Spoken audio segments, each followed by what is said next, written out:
You're always watching over us. We pray now as we have come together that you will cleanse us, that we may receive your righteousness, that we may live in your grace. Help us to understand the things that you have brought to our minds. May we be clear in your plan, and may we understand what we can share with others and those things that we can have as treasures that you give for us. We thank you once more that we're able to meet together in this place, and we pray that your blessing will be upon your people. Bless us now as we open your word, as we seek to understand the things that you want us to know today. We thank you in Jesus' precious name. Amen.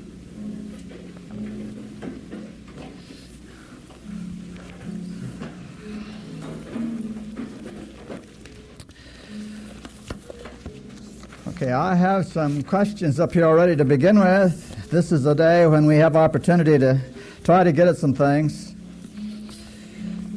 I already have one question up here in the computer. I want to get to that one first. It's a question about Solomon. And I won't read the whole question. The fact that he was dedicated and that he married the women that he did, do they represent churches or not? Let's try to understand that.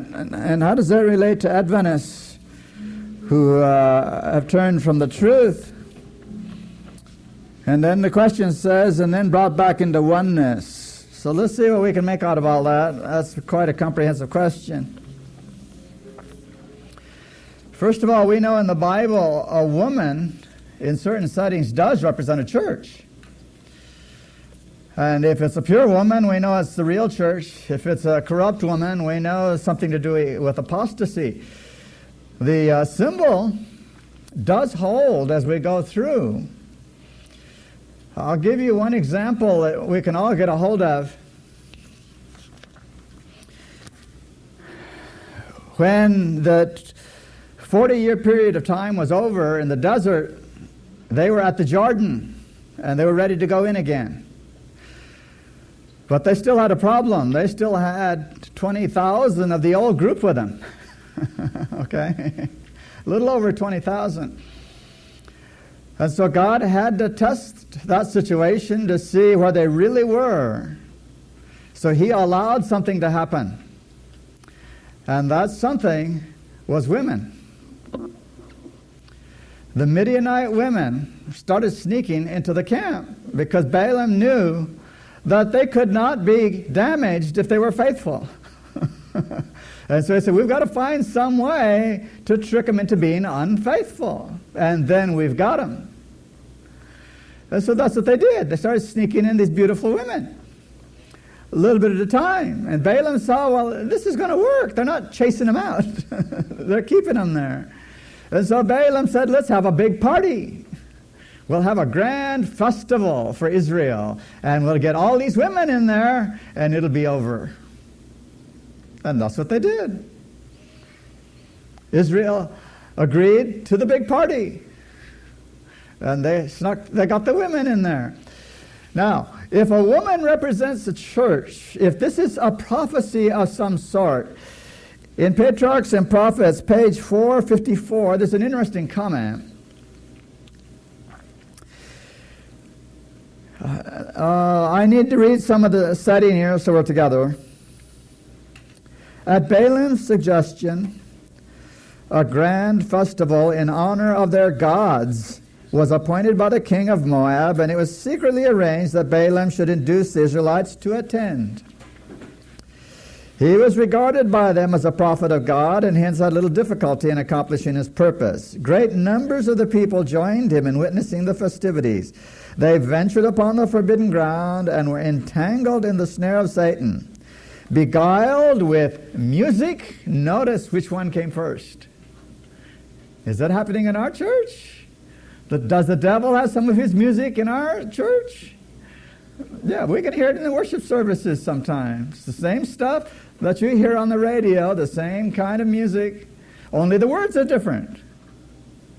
So it says here, beguiled with music and dancing and allured by the beauty of heathen vestals. They cast off their fealty to Jehovah as they united in what do you suppose is the next word she uses here? As they united in mirth. Yeah, joking, having a good time. With mirth, then let's see, I've lost my sentence now. There we go. As they united in mirth, and what's the next word? Feasting. Having a good time, joking around, and then let's get the food going. The devil knows how to do this. Then it says, indulgence in wine was the next thing.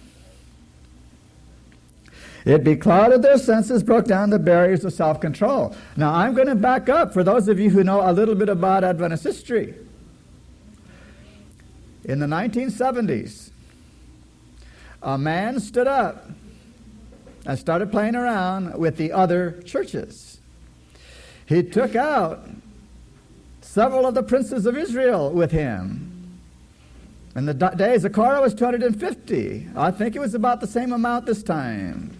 He took out several scholars with him and several pastors. They went over to the other churches to have a good time, and eventually they left the Seventh-day Adventist Church. All of these people, they left it. And guess what was one of the very first thing they started to do? They put wine in their refrigerators, and that was not the only place. When they got the freedom from being a Seventh-day Adventist, they went to wine, and they did one other thing. The women started putting on jewelry. Those are the two things they had obviously been held back from the whole time, and they wanted to do it, and finally they were free. That's the first two things they went back to. That's in this place. If this is a prophecy, let's keep reading. Passion had full sway, and having defiled their consciences by lewdness, they were persuaded to bow down to idols. They offered sacrifice upon heathen altars and participated in the most degrading rites. It was not long before the poison had spread like a deadly infection through the camp of Israel. Those who would have conquered their enemies in battle were overcome by the wiles of heathen women. The people seemed to be infatuated. Now here's the sentence I'm aiming for. The rulers and the leading men were among the first to transgress. So who went over to the other churches first?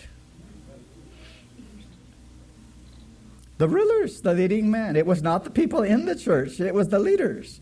Now I'm saying if this is a prophecy, there's more to this. It goes on.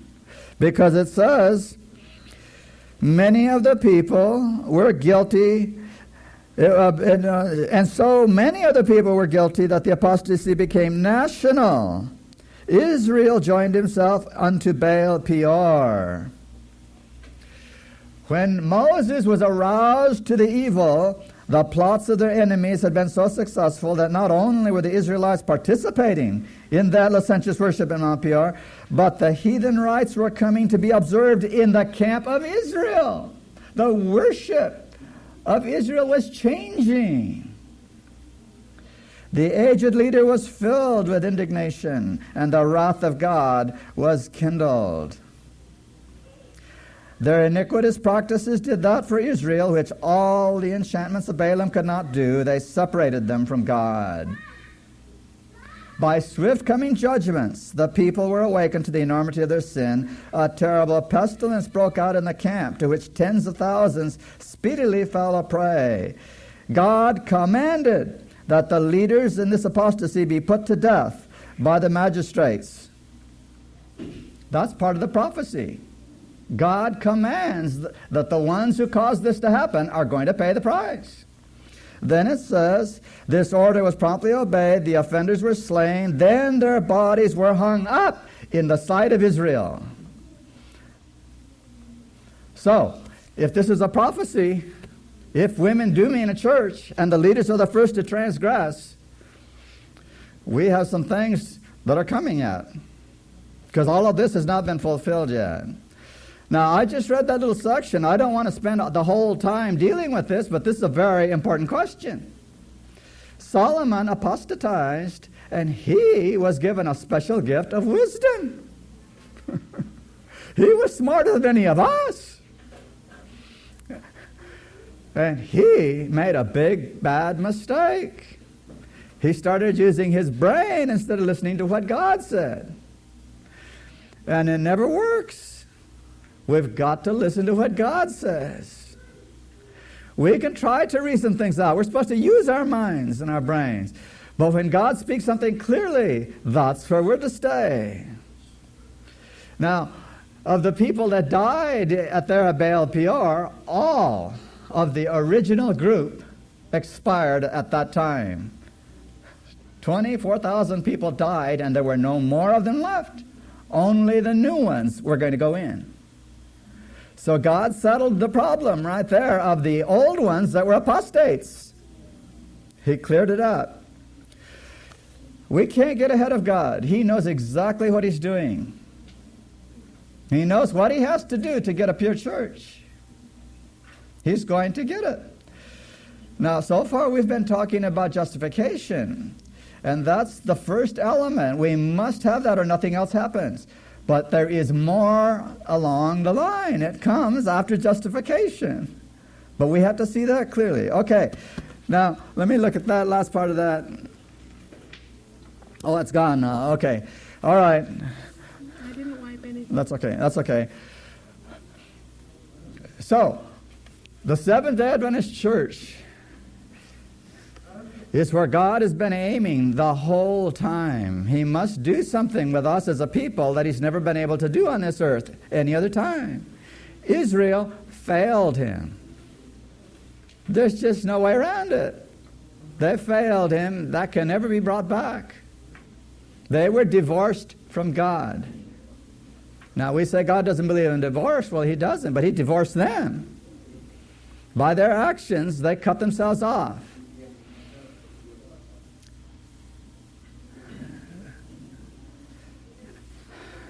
In heaven,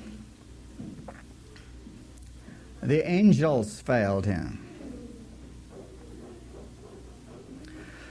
On earth, Adam and Eve failed Him. Israel failed Him. Protestantism failed Him. What is Seventh-day Adventism going to do? We're the last chance. Now, I didn't give you all of them. There are 7 in the sequence. We are number 7 as individuals. What am I going to do? See? After all of these that failed Him, God has told us it's not going to end in failure. I'm going to get this done, and it's going to be a victory. But He's counting on us to have that victory. And all of these things were written so we would understand what can go wrong and how we are to meet these issues. So Baal Peor is a very striking thing. If you think you're able to fight the wars for God, watch out. Because it comes around another side in a very quiet way, in a way we might not be expecting. So dependence upon God is what this is all about. Will it bring the Seventh-day Adventist people into oneness? The real ones, yes. I say the real ones. And that's a small amount of people. The Bible calls them the remnant. And it doesn't call them that just for a name. The real ones are few in number. But they will be brought together on one particular issue. Because they are faithful, they will be persecuted. You can write that one down. There's no other way. They will be persecuted, both in the world and by brethren. Quotes, unquotes, brethren. Okay? They're going to be persecuted. Jesus said, the world hated me. It's going to hate you too, if you're like me. So the persecution is going to come, and that persecution will bring the real Christians together. It will be the binding element. There's a lot more to this. I would like to spend some time with this at another time because it's an important question. But that's enough for now. I think you see that the symbols that God gives us in the Bible will hold in other places if we know what to look for. You are familiar with the one in Hosea. Gomer is the church, and God is the faithful one. So you can look through the Bible for those kinds of things. And don't be afraid to see something that went wrong in the church, because God doesn't play games.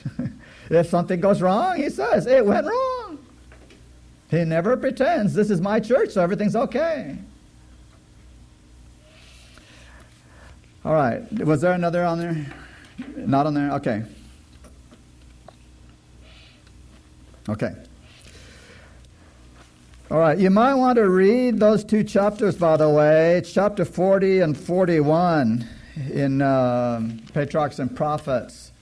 They're both about Balaam, but one is about Balaam and what he couldn't do, and the other chapter is what Satan did anyhow. Can I interject something? Okay. I just didn't know how much you folks were familiar with what the worship of Baal was.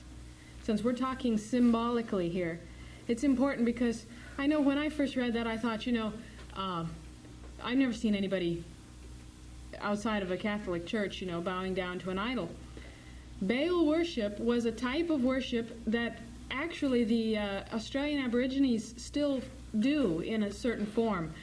They have what they call local deities. And they are gods that rule. And the word God means a mighty one, okay? So whenever you talk about God, you're talking about someone with more power than you.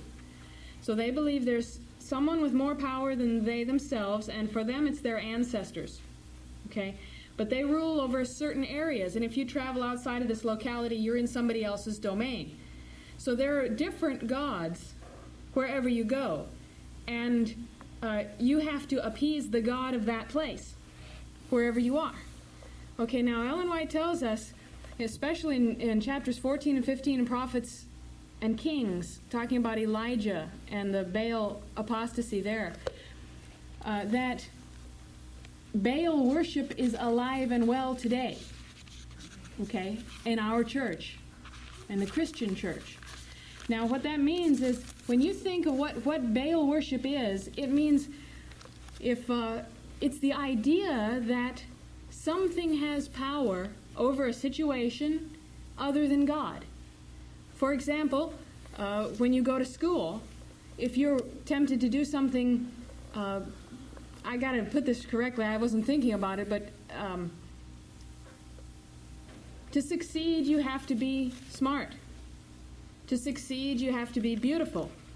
To succeed in a marriage, you have to be thin or attractive or whatever, right? All of these ideas are Baal worship because we put our efforts towards them instead of towards God and righteousness and becoming like Him, thinking that if we reach this, it will give us our desired goal. And it's just like the people with Baal worship, where they would go into a new territory and they'd appease this god to have success here. When they go to another place, they appease another god to have success there. Well, we go into a room full of rich people, and what happens to us? We don't go about talking about how difficult it was for us to make our budget last month. That doesn't happen to human beings. We want to please the powerful ones around us, what we perceive as powerful. So keep that in mind when you think of Baal worship. It's even in our own hearts. It's sneaky. It's things that we want to do to bring success in the things we want, other than being faithful. And Jesus said, "Seek ye first the kingdom, and everything you need will be added unto you." Otherwise, you're just like the pagans. See, so that's what Baal worship is. I want to read a statement or two since we are still on the subject here. 457, Patriarchs and Prophets. says, when the people of God are faithful to his commandments, there is no enchantment against Jacob, neither is there any divination against Israel. Hence all the power and wily arts of Satan are exerted to seduce them into sin. If those who profess to be the depositories of God's law become transgressors of its precepts, they separate themselves from God, and they will be unable to stand before their enemies. So we just saw the other side of justification by faith here. Okay? If we are justified at such a high price, we have enlisted an army in which loyalty is here.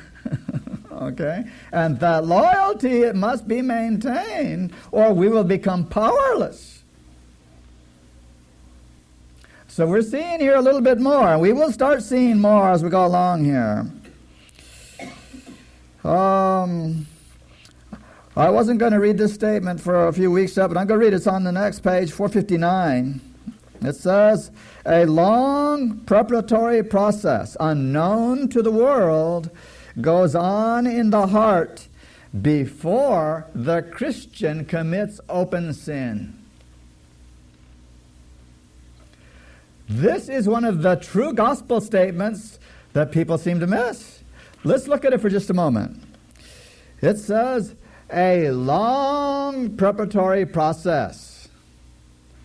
Now, how long do you suppose this is? How long is long?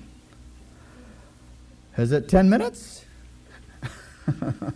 Is it half an hour? Is it a day? Well, somehow this doesn't equate with getting up in the morning and then 15 minutes later being powerless. It says a long preparatory process goes on in the heart, and this process is not known to the world. Why doesn't the world know about this? Because the opposite is also true.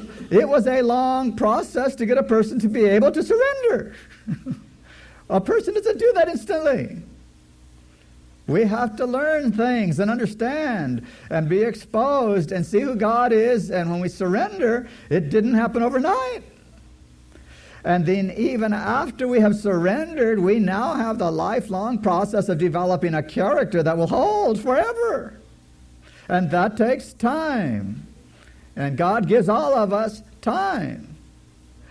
But this is an important statement, because if we are not going to be committing open sin every half hour, then there's something wrong if that's what's happening to us. We've got to tune in to see, what do I need to understand? I'm missing something here.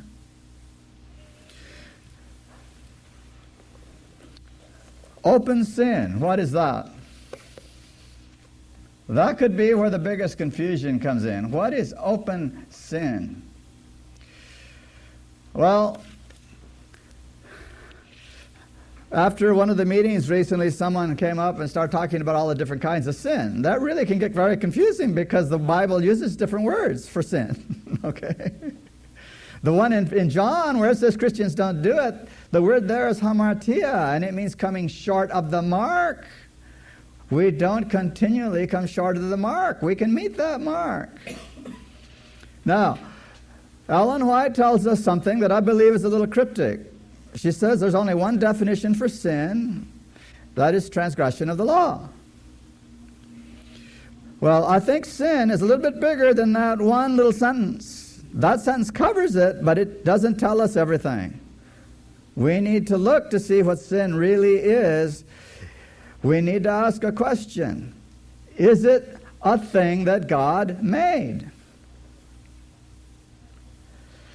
Because if we come up with a wrong answer on that one, we're going to find a reason to do it. Okay?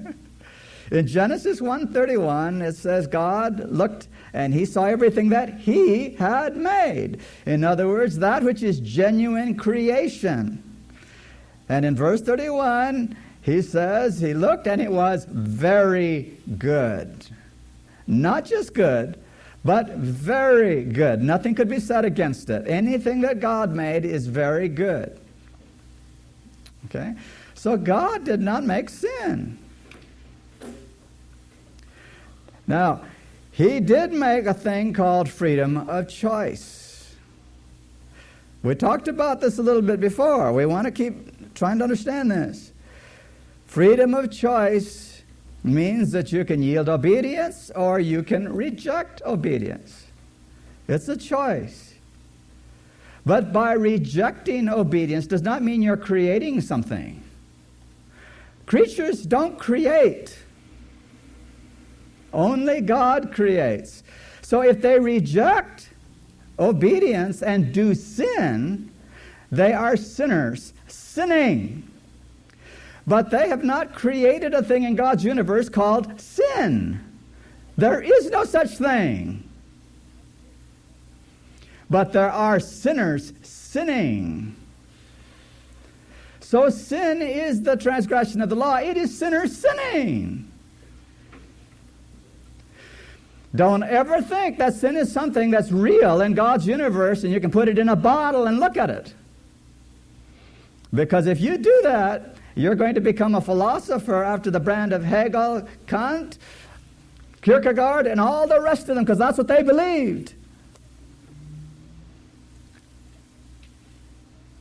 Satan is the one that introduced non-obedience.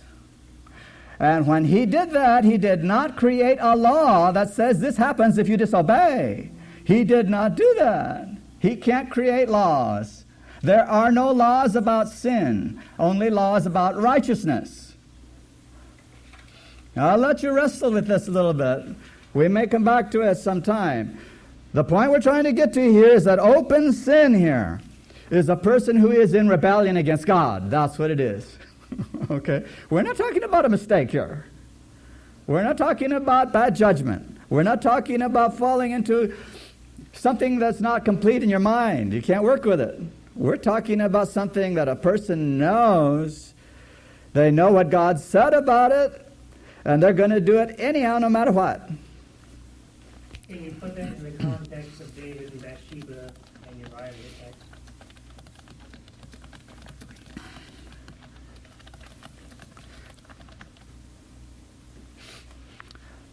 Okay. It's interesting because God said that David was the apple of his eye. He loved him. He's our model. Well, look at David, because actually we need to understand what happened in his life. When David made his first mistake, he made lots of mistakes, didn't he? Ellen White calls them errors. All right. He made lots of mistakes. All those mistakes were based on one thing. He forgot to ask God. He did something on his own. He got out there and did it wrong. But he was not in rebellion. He was devoted to God's cause, even though he did stupid things. Okay? When he was jumping around in front of that king, and the king said, well, you're David, aren't you? Oh, not me. He's jumping around like a fool. He was being foolish. But he was not trying to do something against God. He had let go of his hold of faith, and instead of trusting God all the way, he took it into his own hands. It was wrong. We know it's sin, but God did not impute it to him as a rebellious sin. It was a sin, a stupidity, a rashness. All right. Now, when David, who was getting a little bit up in years, and he started to relax a little bit, his own men were telling him, we don't want you out there. You're going to get yourself killed. You're not as fast as you used to be. Well, David took it upon himself on this occasion to say, well, I'm not going out there, folks. You handle the fighting. I'll stay home. And he wasn't used to that. He was looking around for something to do. And the devil found something for him to do. Yeah. He wasn't disciplined. He didn't have something that he could do that was productive. And of course we know what he did. He saw Bathsheba and invited her, and he knew that that was wrong. Now, he had all kinds of wives already. He had wives. And polygamy has always been wrong, but God has allowed it in certain times of history. He has backed off and said, they've got enough to deal with. We won't lay this on them too. So polygamy wasn't a big deal in David's mind, but this was not polygamy. This was adultery, and he knew the difference. He knew what he was doing, but he's the king, so he brought her over. He knew.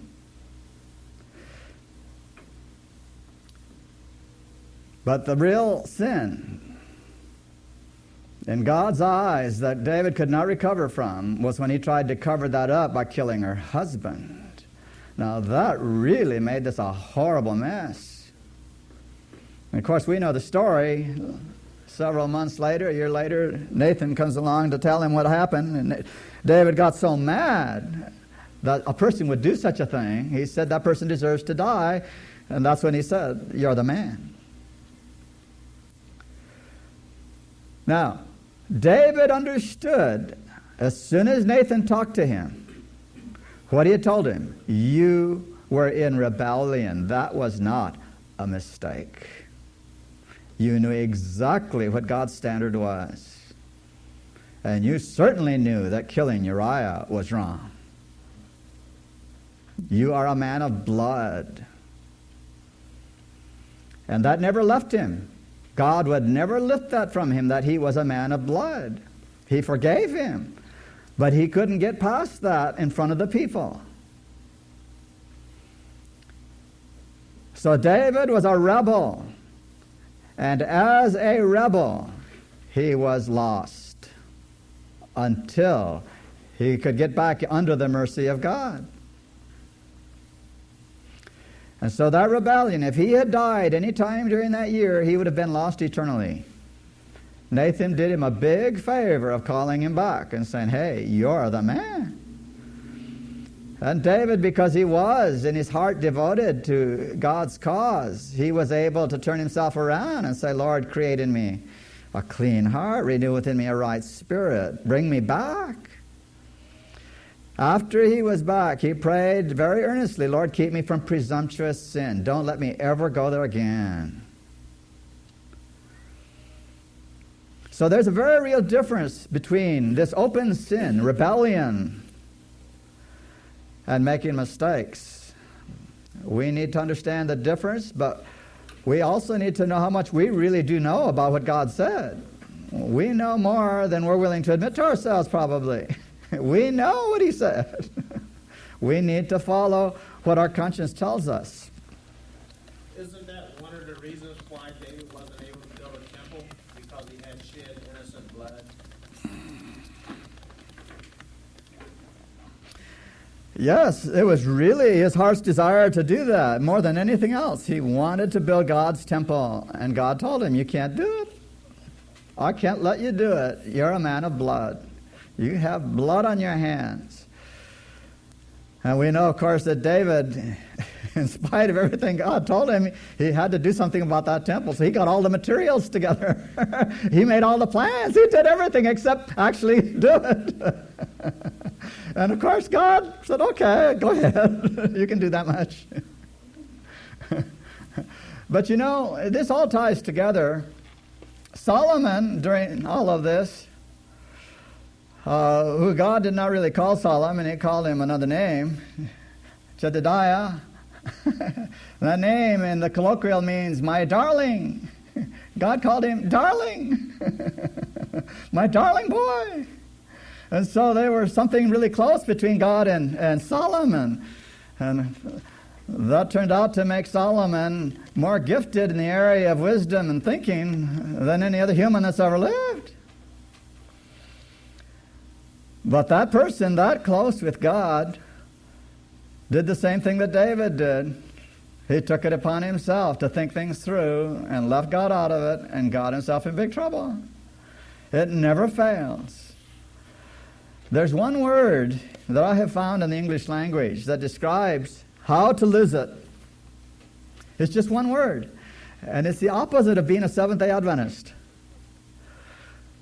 Our big word is remember. And we link it to the seventh-day Sabbath. But remember that Ellen White told us that if a person will keep the Sabbath, they'll keep all the rest. So remember means we are to remember who we are. We are the children of God. The Sabbath is one of the ways we show it. It's a sign.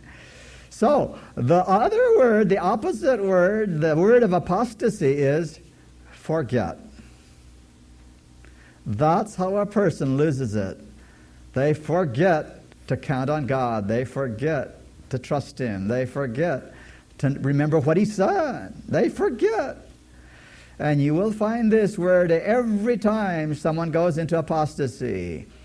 With Elijah, when he was sitting there by the wall, tired, and he was asleep actually, when somebody tapped him, he woke up.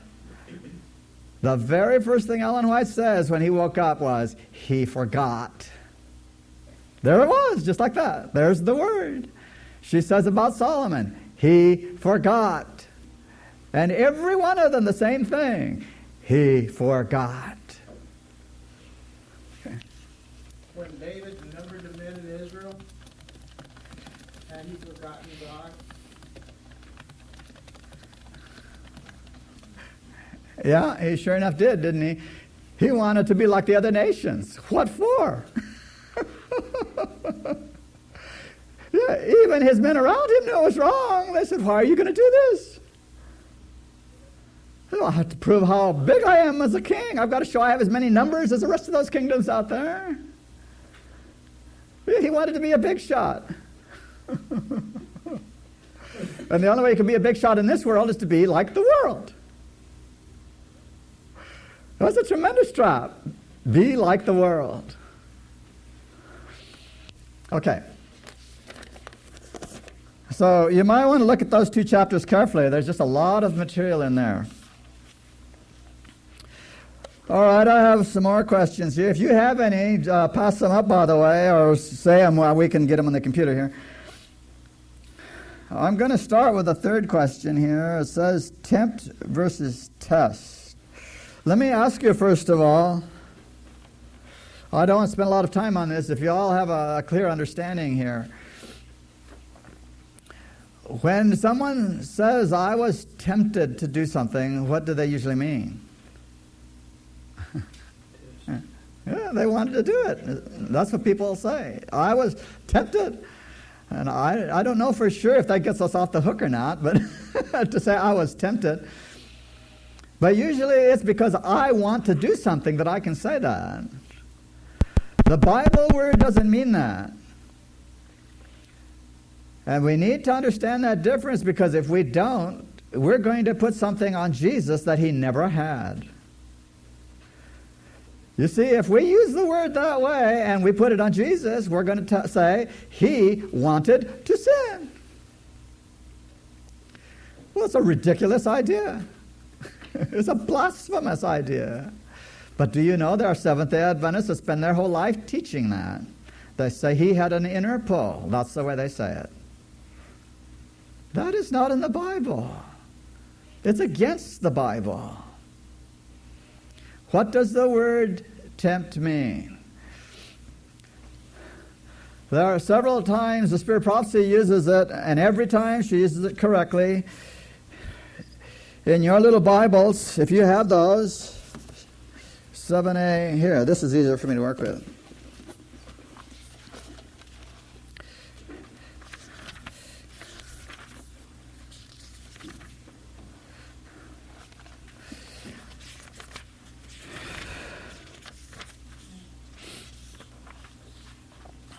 Oh, I thought it was easier for me to work with. I don't see it now. 7a, Volume 1.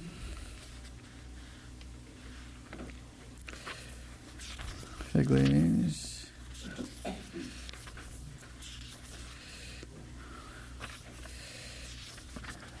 Well, it's been too long. I thought I could lay my eyes right on it. Here it is. It's on page 1094 of 7a. If you don't have yours keyed, it's under the comment of Genesis 22.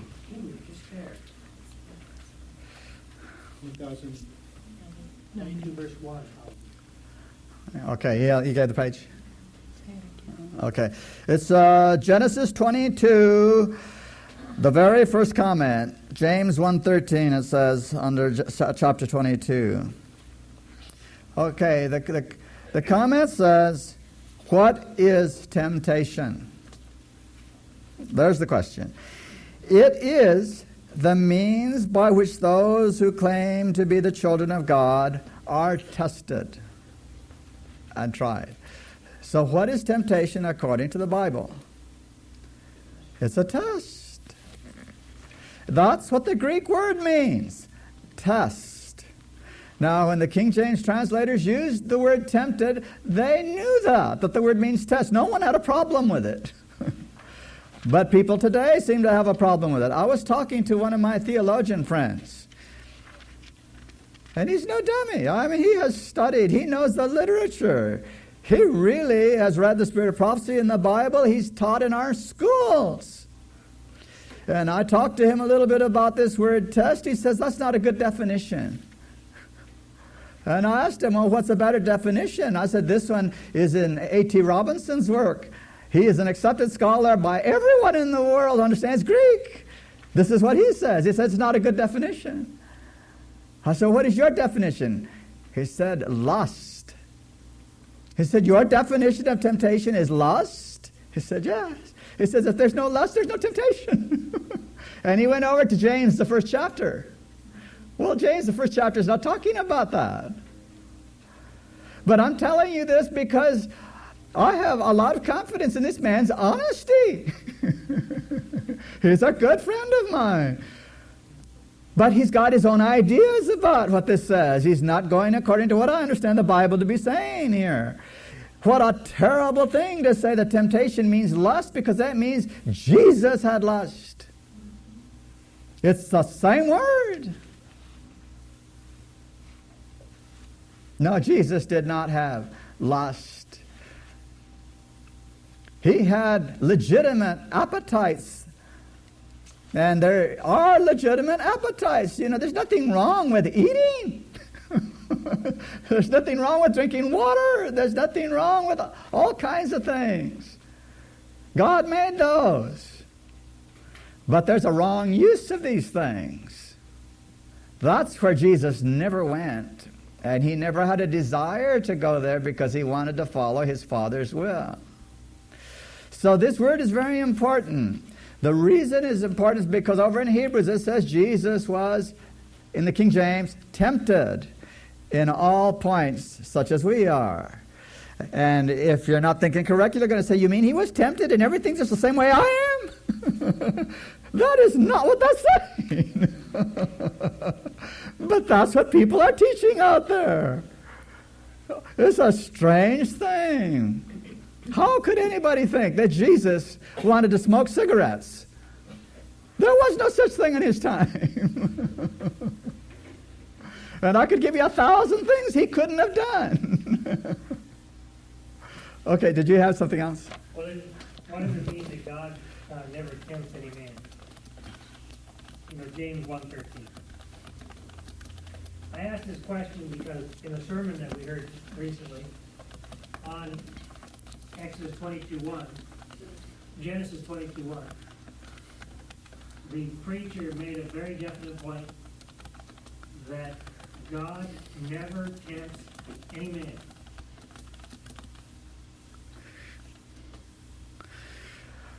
Okay, James is speaking from a very particular context. Martin Luther, you know, had a problem with James.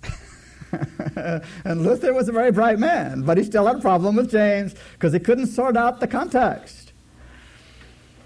James is talking about a Christian who's living a certain way. And he is saying that God will never put something in front of a Christian to trip him up. Now, the word is test there, the same word. But it's a different kind of a test than the devil puts out. The test that the devil throws out, what is the word Ellen White uses consistently? Assail. She says that Satan assailed Jesus.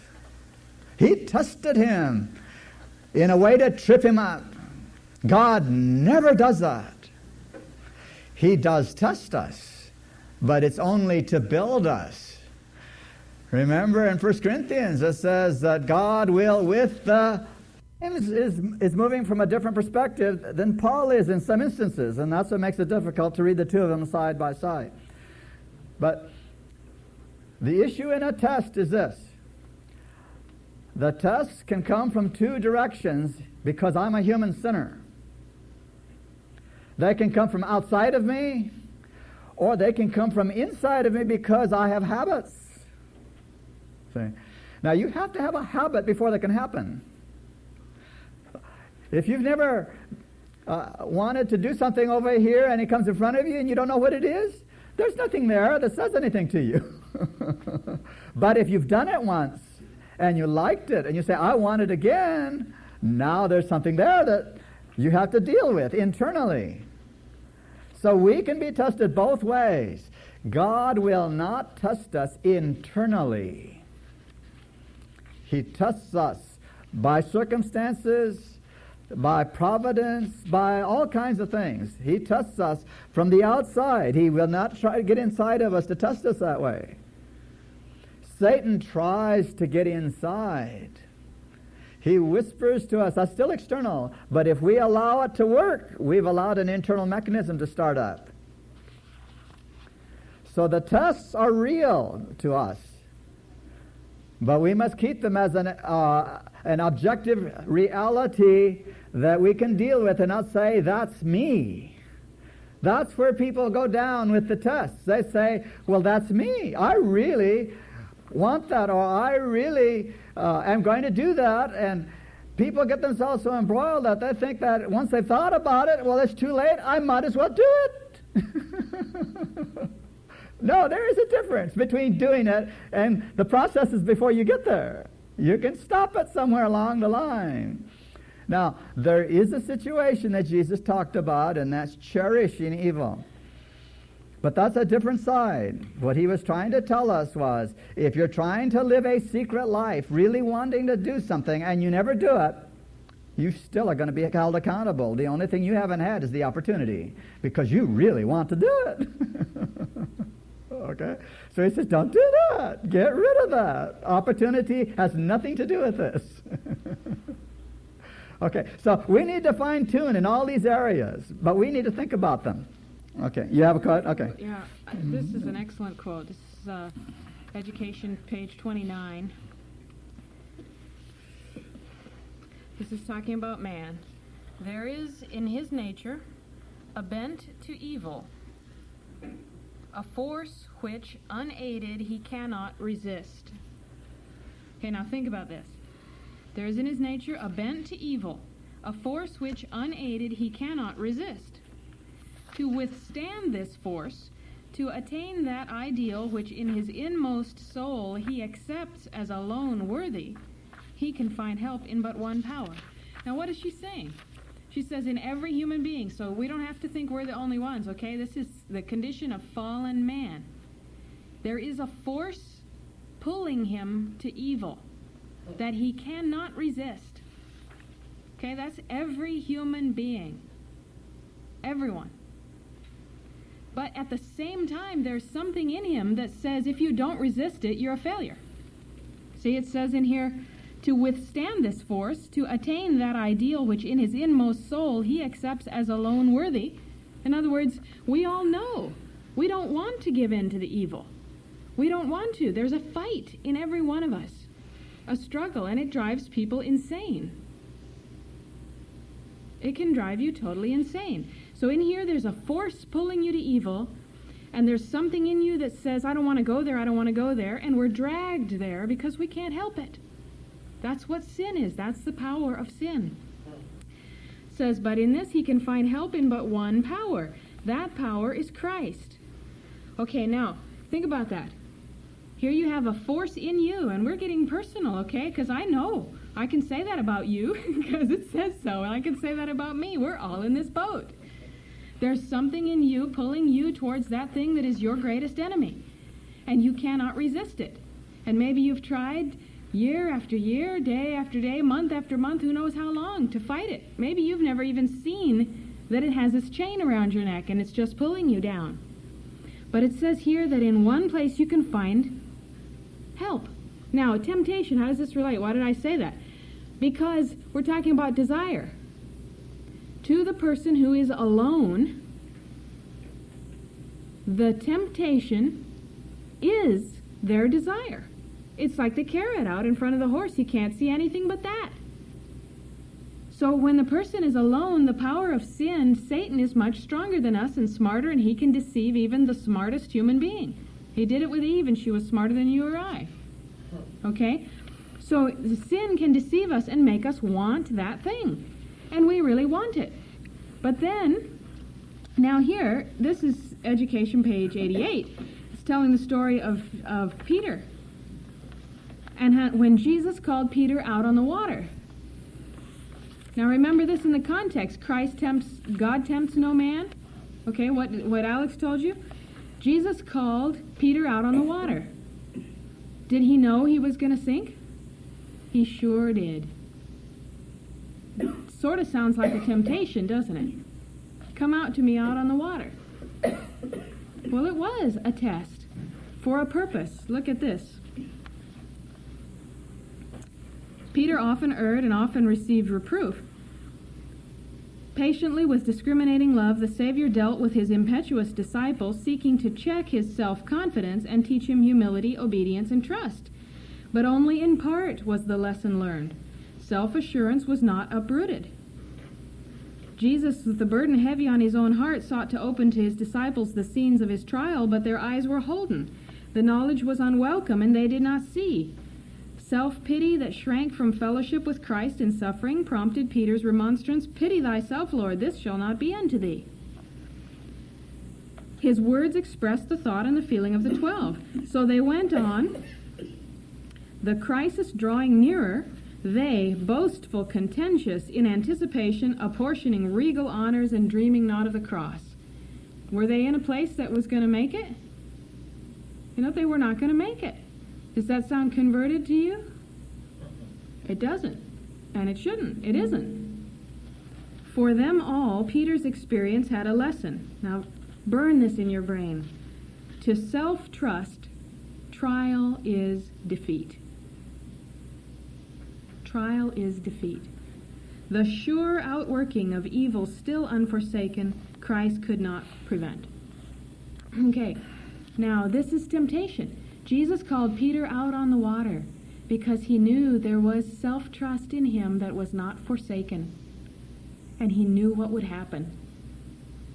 And when he got out on that water, sure enough, he turned around, "Look at me, guys. I'm walking on water. I have finally made junior miracle status," right? I am a Christian now because look at me, I can walk on the water. And as soon as he got out there, the wave came up between him and Christ, and he didn't have the faith that held him there, and he sank. And it was supposed to teach him a lesson. And did it? He had to learn it in a bigger way. But to this, self-trust, trial is defeat. So when God calls you out in trial, and you face something, defeat. Defeat.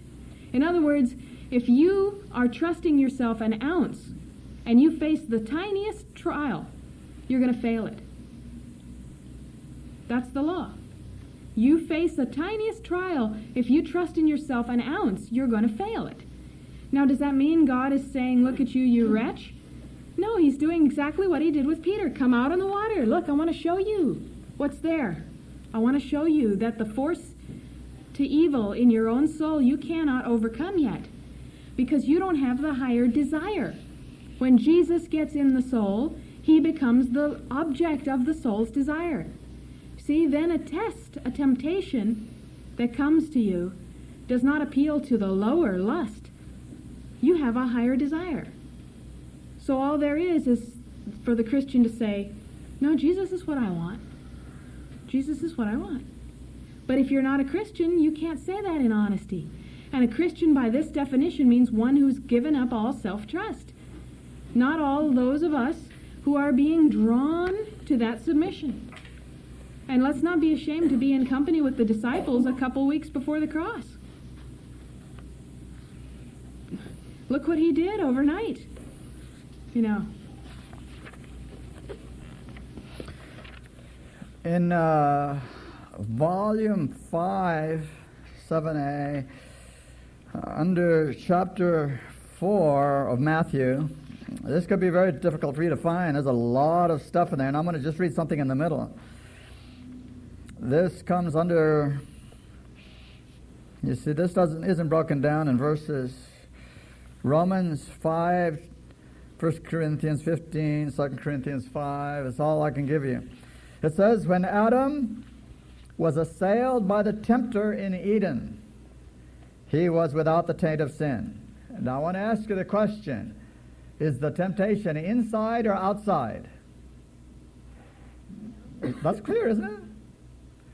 The tempter is outside. It has nothing to do with what's going on inside of Adam. So in Eden, that's the way the temptation came. It was from the outside. So Jesus could be tempted from the outside. It's very clear. All right. He stood in the strength of his perfection before God. All the organs, faculties of his being were equally developed, harmoniously balanced. Christ, in the wilderness of temptation, stood in Adam's place to bear the test he failed to endure. Notice the word, test. The what? The temptation. Where did it come from? Outside. So Jesus did the same thing, and that's what the spirit of prophecy says. There was nothing inside of him pulling. All right. On the next page, it says Christ on probation. You might be able to find that one. It's just before chapter 5 in Matthew's comments. It says, for a period of time, Christ was on probation. He took humanity on himself to stand the test and trial which the first Adam failed to endure. Well, what condition was Adam in before he failed the test?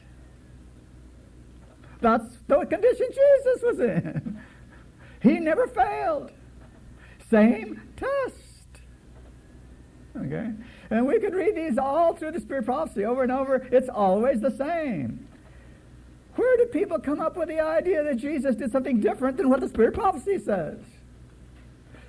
It's because they're using this instead of this. And it always happens. And the miserable thing is the Seventh Adventist Church has been divided into two groups of people. Those that believe this error or those that believe that error. And the truth is over here. We must believe what the Bible and the Spirit of Prophecy tell us. And if it doesn't fit the way our thinking is, the thinking's got to go. All right, so she uses the words consistently, and it's very important that we get this straightened up in our mind, because we will only understand who Jesus is if we know that he did the same thing we are required to do. He met the test. But there's nothing wrong with being tempted. We are all tempted every day. There's nothing wrong with that. It's part of the process.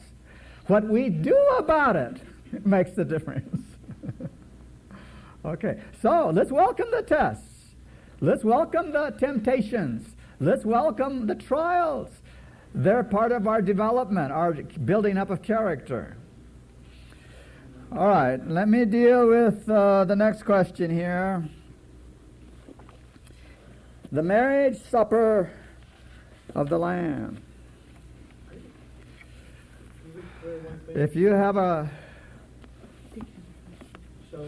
So are we tested from the inside as well, or is that just our habits and lusts that Satan triggers? Okay, we are tested from the inside as well. Now, here's a question. If Jesus was tempted from the outside only, and we are tested from the outside as well as the inside, are we just like Jesus? Impossible. It doesn't matter how you approach this once you ask the right questions. We are different because we have bad habits. Jesus never had a bad habit. He did not have to overcome a single habit. There are lots of things Jesus never did. He never did something stupid and had to say, "Oh, I'm sorry."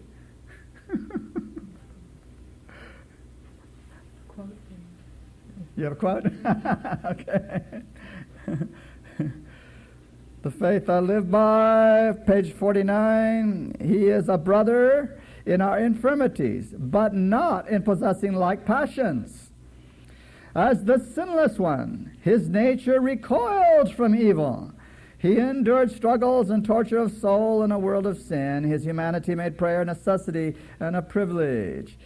He could have sinned, he could have fallen, but not for one moment was there in him an evil propensity, a pull.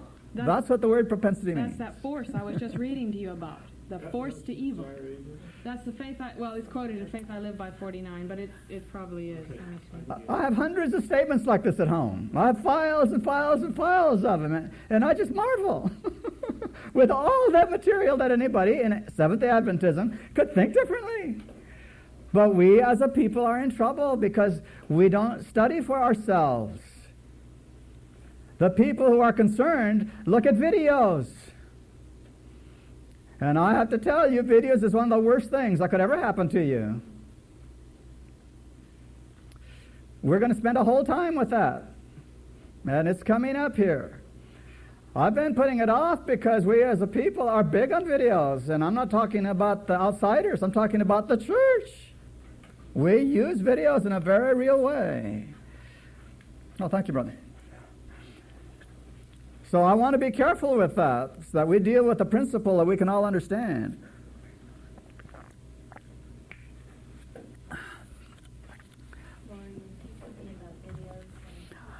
All right. So maybe I ought to give you a little quiz before we leave the subject.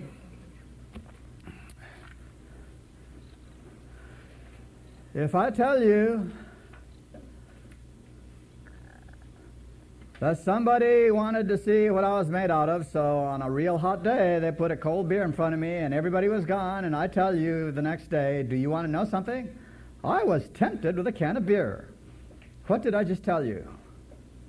You want it. But you like it. You've thought about it. And it was there, you could have drank it. Get this down. I just told you the Bible way, not the way we say it. I just told you the Bible way. What did I just tell you? Yesterday I was tempted with a can of beer. I have told you I was tested. Now, you don't know anything about my reaction to it because I haven't told you about that. I just told you somebody tested me. You better have that in your head and get it down tight because that's the only way the Bible uses the word. If you do the other thing, you're going to confuse yourself. You're going to make a reason for yourself to say, I was tempted, I wanted to do it. You can't do that to yourself. If the devil brings something to you, it doesn't matter about your rising up. If he brings it to you, you can say, look what the devil is trying to do to me. Instead of saying, oh, woe is me, I'm such an ugly, horrible being. Look, I do this all the time. No. Don't get on that trip.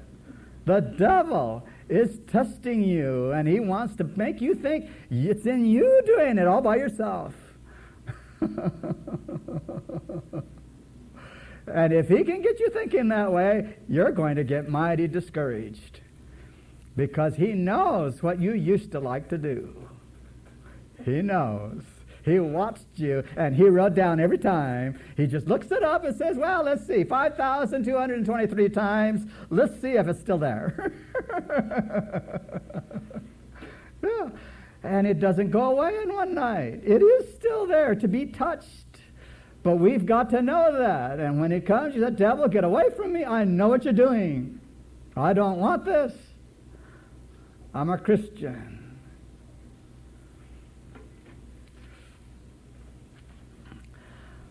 All right, the Supper of the Lamb. Let's go to a place where you can look this up and study it carefully. Great Controversy 426. We'll read a little of this section.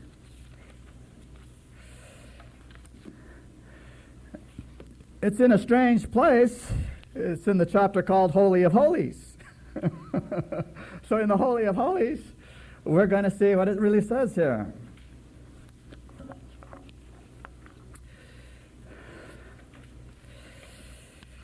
To do this, because it is in the Holy of Holies, we're going to have to get way over to where justification by faith goes, because this is the result of justification by faith. All right, so on page 425, there are some tremendous statements here.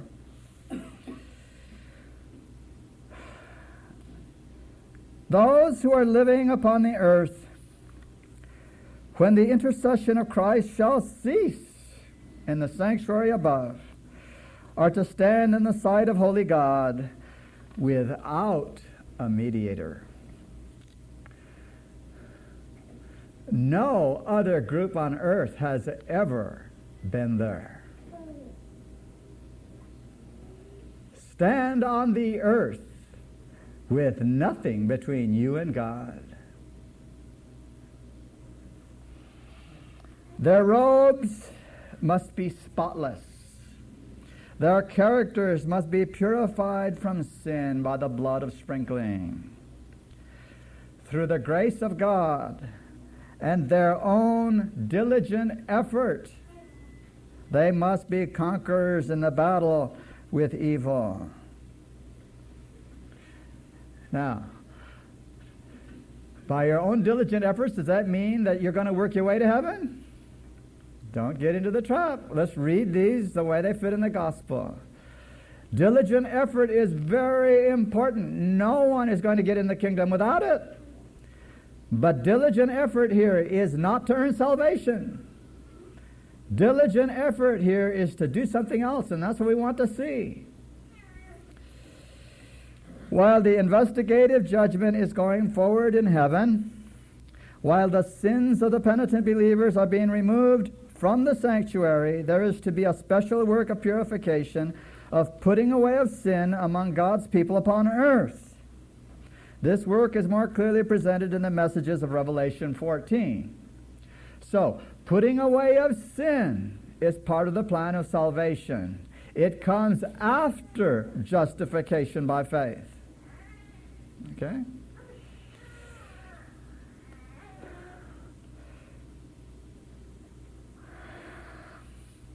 Okay, I'm going to skip down.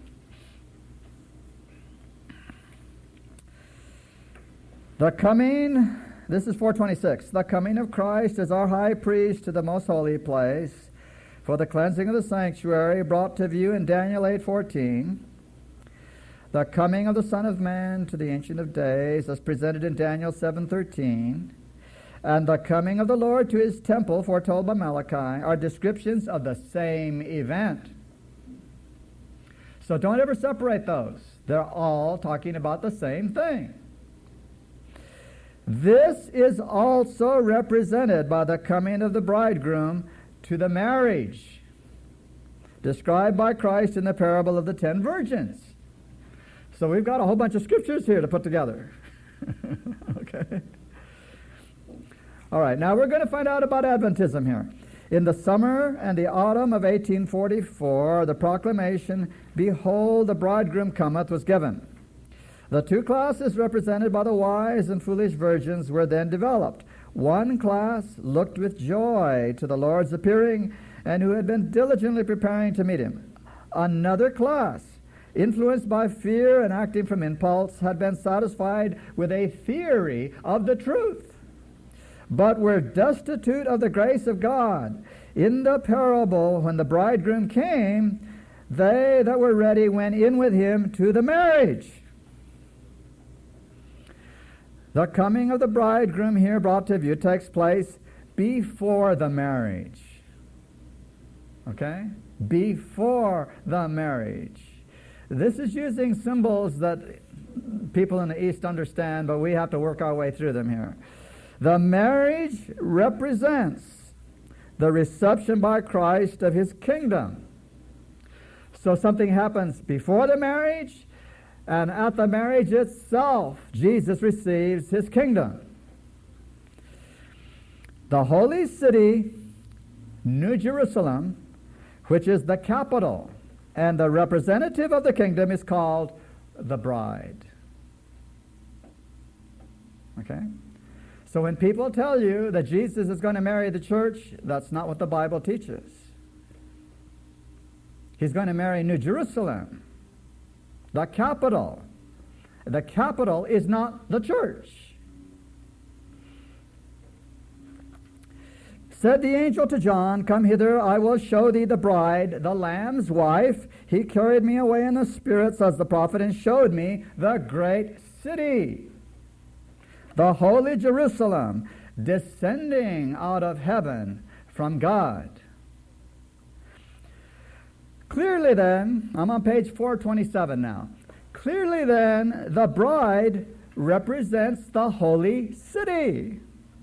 And the virgins that go out to meet the bridegroom are a symbol of the church. In the Revelation, the people of God are said to be guests at the marriage supper.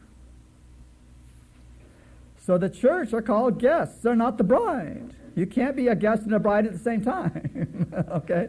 Then it says, Christ, as stated by the prophet Daniel, will receive from the Ancient of Days in heaven dominion, glory, and a kingdom. He will receive the New Jerusalem, the capital of his kingdom, prepared as a bride adorned for her husband. Having received the kingdom, he will come in his glory as King of kings and Lord of lords for the redemption of his people. Well, notice, if he's coming from heaven for the redemption of his people, where are his people? They're not in heaven. They were not at the marriage. They're on the earth waiting while he's getting married. So we have to keep these things separated out. He comes as the bridegroom first, then he goes to the marriage, and while he's getting married, his people are on the earth. Then he comes after he's married back to the earth to get them. All right. How can they be the guests if they're on earth and he's in heaven?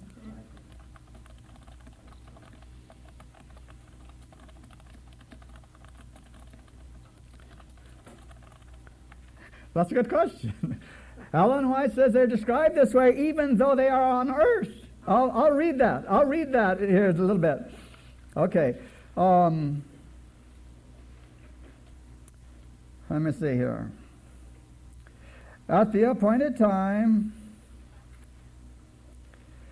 the bridegroom came not to the earth as the people expected, but to the Ancient of Days, to the marriage, the reception of his kingdom. They that were ready went in with him to the marriage, and the door was shut. How'd they go in with him?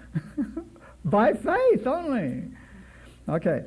They were not to be present in person at the marriage, for it takes place in heaven while they are upon the earth.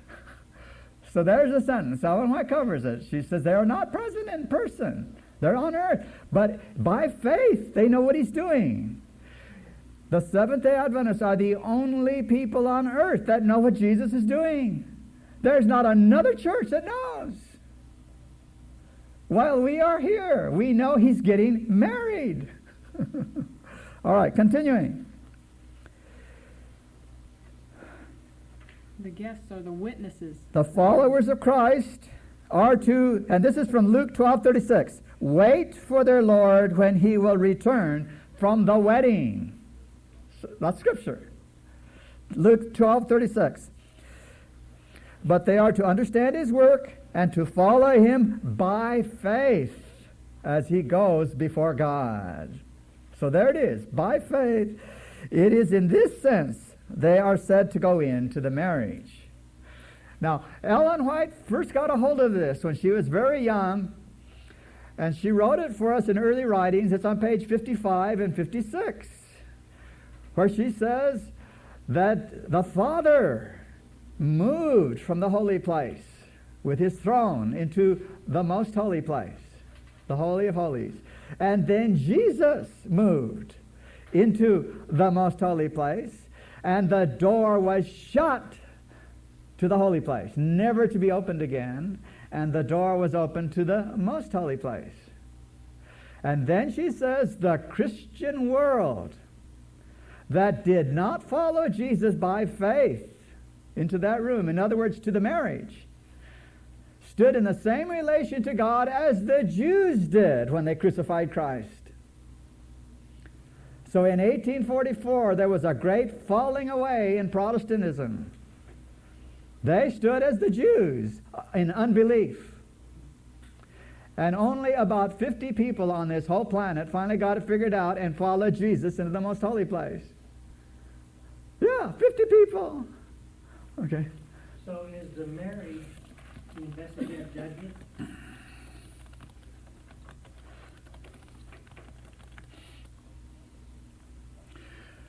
Well, she does an interesting thing. She says the investigative judgment takes place before the marriage. Now let's think about that for a moment. I'll see if I can find it here. It's in this setting. The one about the wedding garment. Yeah. In Matthew, it talks about the king coming to the who? The guests? That's it. Okay. To the guests. And what's he doing? He wants to see if they have on that wedding garment, the robe. Now, why does he want to see that? He wants to see it because he is the one that provided it. They didn't buy their own. He gave it to them. It's the righteousness of Christ. They can't have any by themselves. It's got to be the righteousness of Christ. So he gives them their wedding garment, their guest garment, not the bride's. And then he comes to see if they have it. And what did he do with the person who got in there without one? He said, what are you doing in here? And the person who tries to get in without the righteousness of Christ, that's it. No way. But there has to be an investigation first. Why? Well, if you were going to marry somebody, wouldn't you want to know who they were first? Yeah, he doesn't marry the person until there's an investigation. He's not marrying us, he's marrying the bride.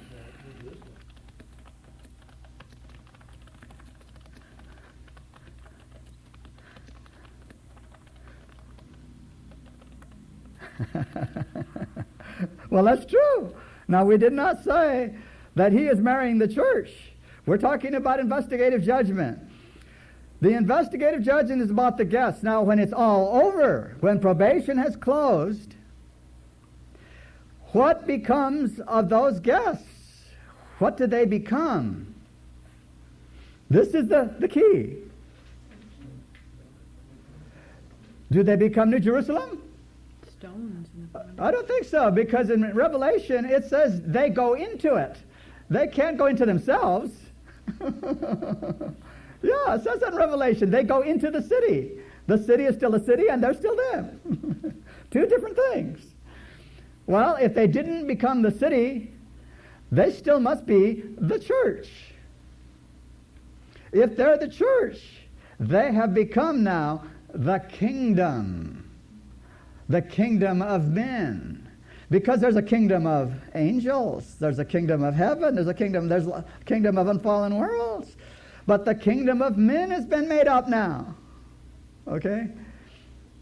This goes into a lot of interesting areas, but let's try to keep it right here.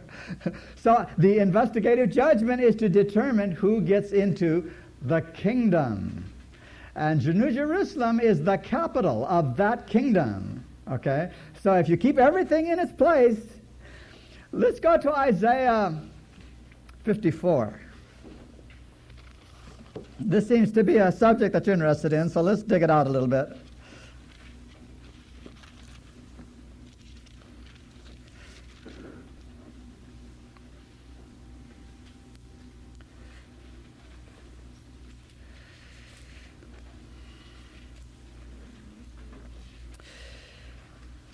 In chapter 54, we won't read the whole chapter, but look at verse 5. Thy Maker is thy husband. The Lord of hosts is his name. Thy Redeemer, the Holy One of Israel, the God of the whole earth shall he be called. For the Lord hath called thee as a woman forsaken and grieved in spirit, Okay, so God is talking about a woman here, and he says, I'm your husband, to this woman. In verse 11, it says, O thou afflicted, tossed with tempest, and not comforted, behold, I will lay thy stones with fair colors, and lay thy foundations with sapphires. I will make thy windows of agates, thy gates of carbuncles, and all thy borders of pleasant stone. What does this sound like? This is New Jerusalem. This is the bride.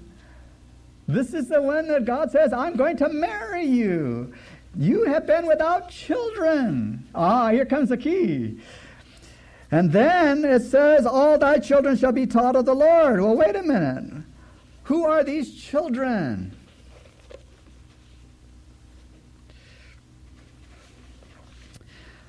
Let me see if I can find it now. Over in Galatians, Paul picks up this discussion.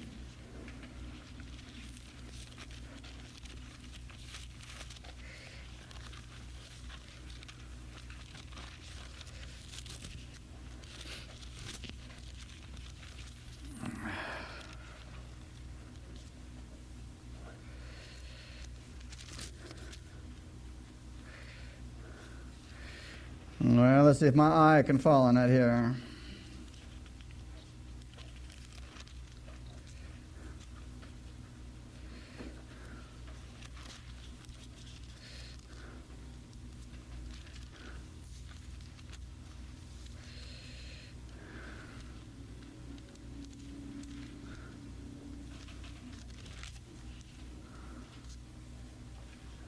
Okay, Galatians 4.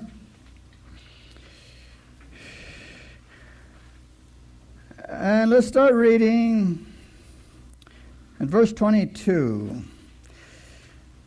Now, Paul is going to bring out a spiritual lesson here. It is written that Abraham had two sons, the one by a bondmaid, the other by a free woman. For he who was of the bondwoman was born after the flesh, but he of the free woman was by promise. Which things are an allegory? For these are the two covenants, the one from Mount Sinai, which gendereth to bondage, which is Hagar. For this Hagar is Mount Sinai in Arabia, and answereth to Jerusalem, which now is, and is in bondage with her children. But Jerusalem, which is above, is this the one that John saw coming down from heaven? But Jerusalem, which is above, is free, which is our mother. The mother of us all. For it is written, Rejoice, thou barren that bearest not. Break forth and cry, thou that travailest not. For the desolate has more children than she which has an husband. So who are the children? It's the church. But our mother is New Jerusalem, according to Paul, according to John, according to Spirit prophecy. So we don't need anybody telling us that Jesus is going to marry the church. It's not biblical. It's a Sunday-keeping idea. We have a lot of strange Sunday-keeping ideas in our midst. We have not washed them out yet. So, the investigative judgment, according to Daniel 12 and other places then, must take place. Now, it's a difficult concept because James White himself would not believe it. For 7 years, he fought it. You would have thought that Ellen White in 7 years would have said something to him, but he didn't get it for 7 years. Yeah. When he did get it, he coined the term investigative judgment. He's the one that gave it to us. This is a note on chapter 19 in your Bible. In Revelation 19. And it refers to Ephesians 5:23 to 25. Anyway, it says God, the husband of the church. God is the husband of his church. The church is the bride. Yeah. I'm sure there's an explanation. I'm not. This is new. Beautiful. Okay, let's look at that. Good. This is what we need to do. We need to be able to look at things and see if they make sense or not.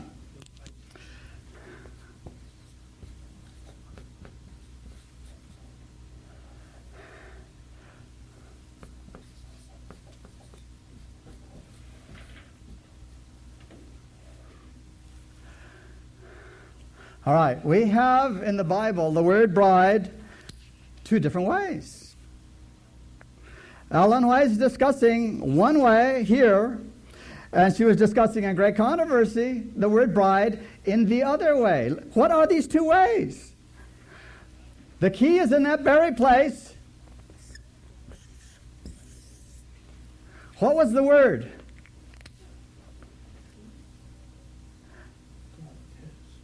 Church is. Yes, that's the word. The church is the bride. Now, could that be said in Jeremiah's time? Sure. Could be said in Jeremiah's time. If they were the true church, they were his bride. He said, I'm married to you. That's what Jeremiah says. Could it be said in Ezekiel's time?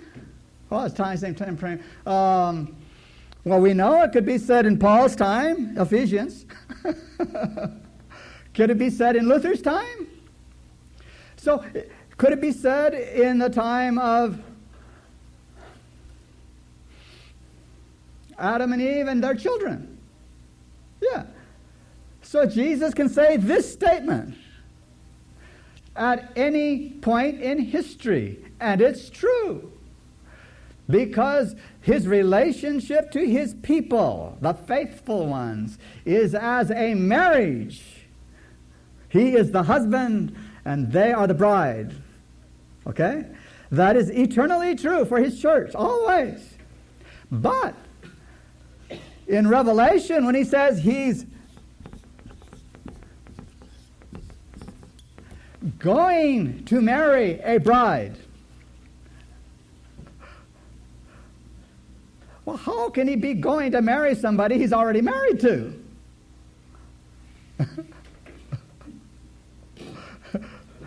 It's two different brides, two different concepts.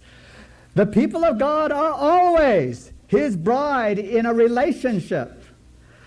But he never married them according to Revelation. That he's going to do to New Jerusalem, the capital. He never says to his people, I'm going to marry you. He says to his people, I'm already married to you. Okay, so it's two different brides. That's what we have to understand here. And that's the key word. I'm glad that you brought it up because it's a very good thing to know.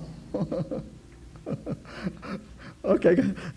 The word marriage in the Greek is gamos, and it means, it's actually the same base of the word that we use for gamete in reproduction. The gamete is the cell that results from fertilization. So in other words, it's the union of two separate things together in forming one new thing. So the concept of marriage, when Jesus says, you find also in the comments to Song of Solomon, the first opening comment in that Bible, she explains that the marriage union has always been used to represent true Christianity. Because how does a Christian become a Christian from a fallen being? Does he do it on his own? Do you all of a sudden just become a Christian by yourself? What is a Christian? It's the union of the human with the divine. And what's the divine? Jesus. A Christian is when Christ lives in your heart. It's not just you anymore. It's two people. You become a new creature. Right, it's two people. It's you and Jesus together. So you are like the gamete. You are the union. And that word, gamos, is marriage. So when Jesus says marriage, that concept is to represent all true Christianity. And everyone who's always been a Christian has been married in that sense. And that's how the word marriage is used in that concept. The bride is the one united to Christ. But when it's speaking historically, the marriage supper of the Lamb has been one thing that all ages have looked forward to. It's not an individual becoming one with Jesus. There's something happening with all of us together. It's a corporate activity. It's not an individual. Isaac and Ishmael. Genesis 25 states that he had 6 other sons. Midian was one. When Moses killed the Egyptian, he ran to Midian, and his father-in-law, Jethro, taught Moses the ways of the Hebrews, because Moses was raised as an Egyptian. After he was 12. Okay. Remember, his mother raised him, Right. taught him about God. So I was wondering, Okay, in the... He didn't get to. he's not done? Oh, sorry. I was wondering. Okay. How Jethro's and Moses' relationship was bonded, and also how his wife saved his life by circumcising his boys when the Hebrews circumcised 8th day, Egyptians 13th year. And I'm wondering if that was the reason why Moses didn't circumcise the boys, because he was thinking like an Egyptian. Hey, he's not done with my question.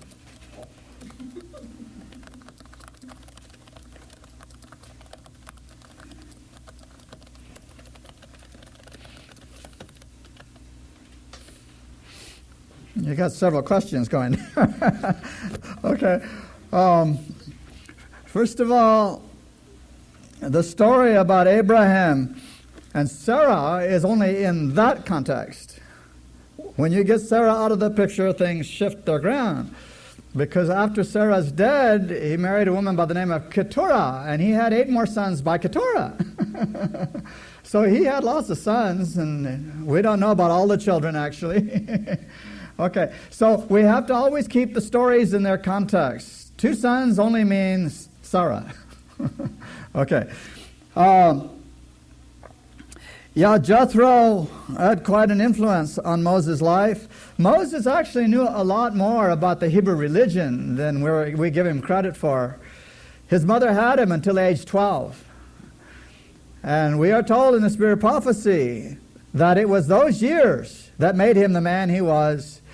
And it was those years that gave him the religion of the Hebrews. So, although he got some fine points over there with Jethro and some wisdom, Moses is already ingrained with the Hebrew religion. As far as the circumcising, there were several circumstances going on there. He almost worked himself into thinking it wasn't necessary. That's really why he was caviling.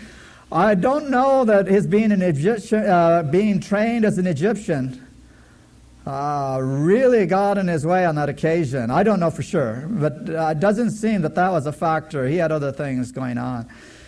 But all of this, I think, is very important in terms of seeing who we are as people. Our earliest years stay with us. If they're good years, good. If they're not, we have a problem to deal with. Moses' early years worked out for him. Many of us have to get past things that we don't even remember. They're just sitting there, and God has to get us through circumstances to point them out to us. Now, I'm not getting into psychology with that. It's real life. Our brains do not forget things. Unless we have disruptions going on there abnormally, our brain has capacity to really hold on to things and sort them out. And scientists today can put electronic probes in certain places that they know do certain things. And they can make you say things, and you're not even conscious, but just by touching the right places. So our brains are very, very complex, and we are working our way through our concepts and understandings of Christianity past those brains. Now, since we're there, I want to take a few moments here, not a long time, but just a real quick something to try to help us here.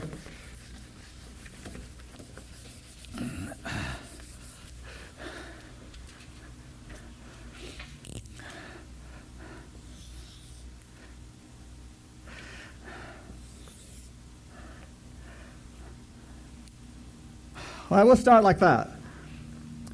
When Adam was created, he had a clean physical nature and a clean spiritual nature.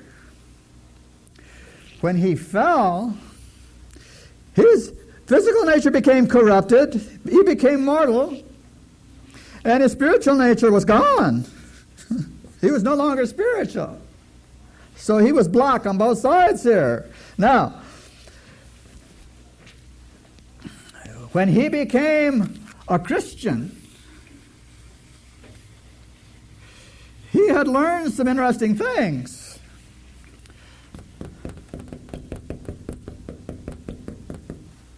Sin. And these are his habits. So when he became a Christian, his graph would look like this. He still had this kind of a body, still disrupted, disorganized, but he had a spiritual nature that came from God, but that spiritual nature had to deal with a brain that had these habit patterns in it. So we are combining here his brain and his spiritual nature for right now. Now, when Jesus came, what kind of a body did he have? Like that? Okay, he had that kind of a body. So in that sense, he was like us. No problem. Now, what kind of a spirit did he have? No dots?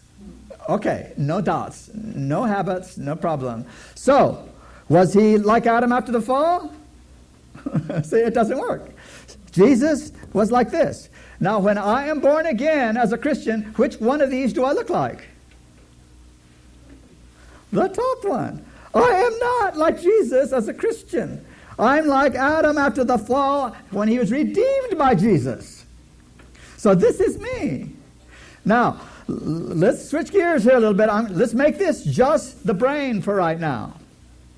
The brain has these habit patterns as physical things. They're not a make-believe thing that you abstractly think about. It looks like this. Bunches of those. Neurons. And they don't touch each other. They're connected chemically. Electrically and chemically. And they send impulses. They follow paths. Okay? Your brain is built that way. Every one of us. We can't escape this. So, all these little spots have created these paths. Now, when you decide you're going to become a concert pianist sometime, you're going to discover something. You can read the notes, you can read all the symbols, and you know what they say. But when you sit down to do it, your fingers don't do it just right. And it doesn't matter how good you think you are, the first time you sit down, you might be pretty good, but you're not going to get it just right.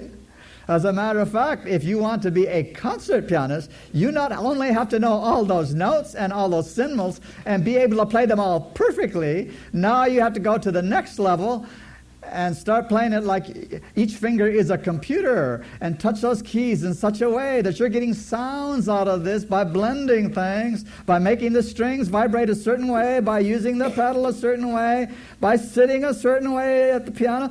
And then from there you take it to the next level. I mean, concert piano playing is not fun and games. You have to learn it. Now, once you start going through this process, you discover something. That after you've got the notes all down, you can at least relax on that part of it. You know the notes. And you don't really have to think about them.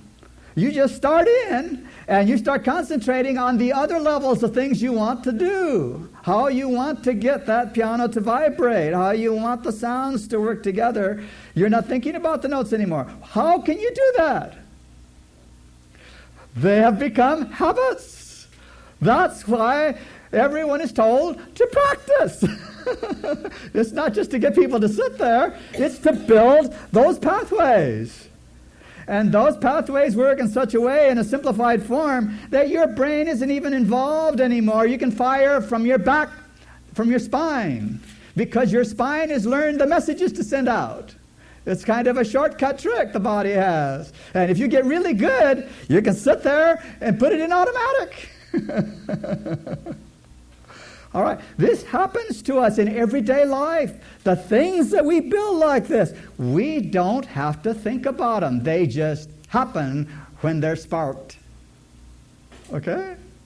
And this explains why we find ourselves in trouble. We're just walking along, minding our own business, and all of a sudden we're doing something. We say, why am I doing this? It's because something stimulated that habit to get moving, and you weren't watching. See? And the devil knows how to do this. He knows how to throw a whisper, to throw a look, a scent. Could that be the reason why Satan has brought the music into the church? Yeah, and a lot of other things. Yeah. See, we have to be careful here because we don't want to criticize the church. It's God's church. But we have to know we have problems because we are the church. The church is not leaders. We are the church. We're the problem. If we get ourselves straightened up, we can help the rest of the church. All right, so what we have going here then is all these little things. Now, because God is a God of order, He does not ask you to become a Christian on a platonic level. In other words, just get a pure spirit all of a sudden, somehow. He never told any of us to do that. He said, I want you to be a real human being. I want you to think this way so that you can dress this way, so you can talk this way, so you can eat this way, so that you can, the whole thing. In other words, be a person, a whole person, the same one all the time. He says, if you will do that, I have built something into you, because those habits are still there when you became a Christian. They're still there. He says, I want you to know that when they kick in, I have established something to help you in your body, not in your mind alone, but in your body. A chemistry, an electronic system to help you stop sinning, because that's the way I'm going to have you eternally live. It's with that same electronic, mechanical, chemical system. All right. When one of these fires, there it goes. We know when it's happening. We know the result. We know where it's going to go. God says, I want you to do something. So over there in James, the 4th chapter, he says, I want you to submit to me. Chapter 4, verse 7. Yeah. Now, this is the one thing we don't seem to be very good at the beginning. The first thing we want to do is say, I'm going to obey. I'm going to obey. Oh, it's the big I. It doesn't work. How many times do we have to fall down before we realize that doesn't work? God never told us to do it. He says, submit to me. Right here. At this moment, on this subject, under these circumstances, here, submit to me. Now, we're either going to do that or we're not. That's a choice. Now, after having submitted, he kicks in the processes, and he says, okay, now, you have submitted to me. We're together now. Resist the devil. Well, who's resisting the devil? With God on your side, what's the devil going to do? Isn't that what the Bible says? Submit to God. Resist the devil, and he will flee from you. That's all the devil can do. So he's not a factor anymore. So now you just have to deal with these things in your brain. And God says, okay, now we'll do that one. You have submitted to me. You have resisted. The devil's not a factor. Let's deal with this.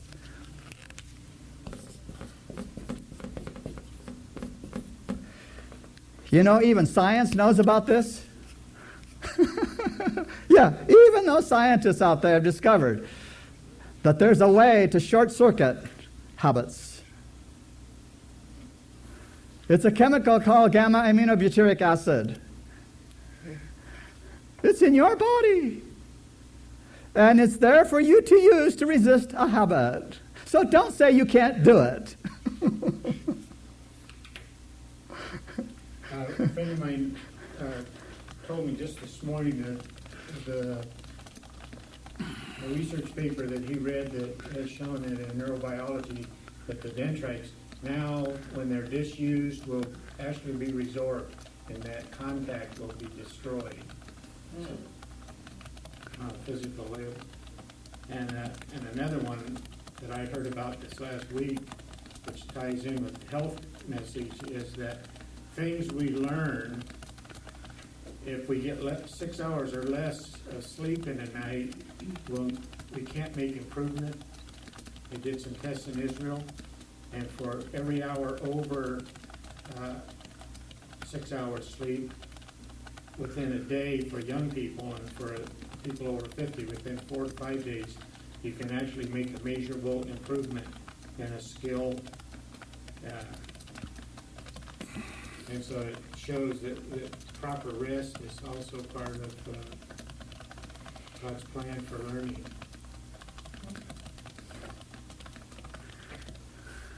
It's all part of the plan, isn't it? You know, God has 8 doctors. And they teach all these things. You see, the health message is not God telling us you can't eat that. That's not the health message. The health message is to take care of this stuff so we can obey Him. And if we let go of one thing, we don't get another. It's a whole package. And no one can ever improve on what God has designed. And we need all the help that we can get as sinners. So as soon as we get this thing decided and just keep moving with Him, He's going to kick in all the armament. But this is a real thing, and this is very elementary. We could do this in terms of your digestion, what's going on there every time you take some food in, what your brain does, what your body does, all the different systems. You are basically 2 humans, a lower and a higher. There's lots of things involved here. But we don't need to know all these things if we would just do what God says. We get it if we do what He says. And please, don't wait until a scientist explains it to you before you decide, maybe this works. So, why am I even doing this? I want to get to a punchline here. All these little dots. This path is neutralized.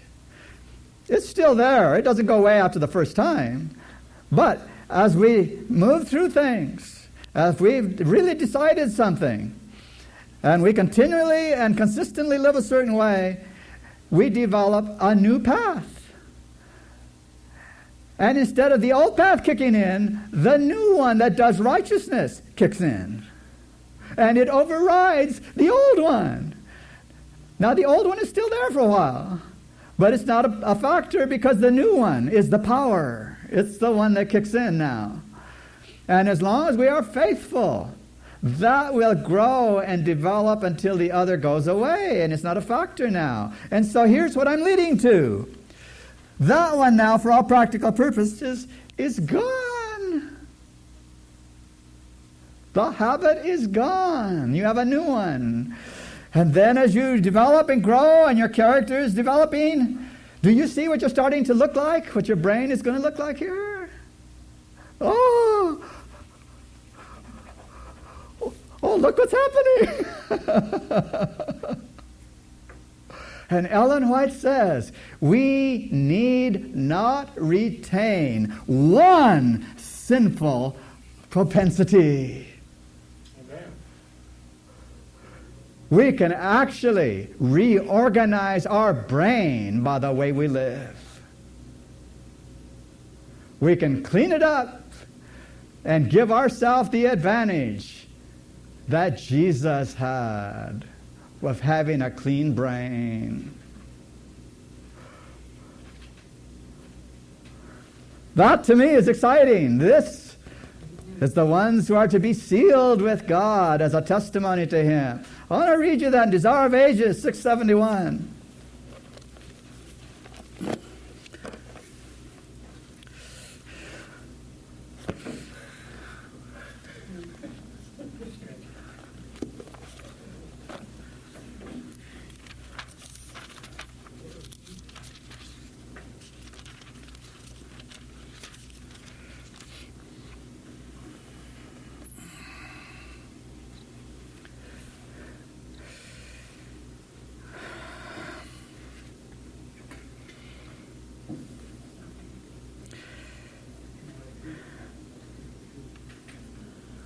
Christ has given His Spirit as a divine power to overcome all hereditary and cultivated tendencies to evil, and to impress His own character upon His church.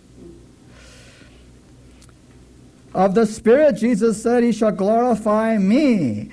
The Savior came to glorify the Father by the demonstration of His love. So the Spirit was to glorify Christ by revealing His grace to the world. The very image of God is to be reproduced in humanity.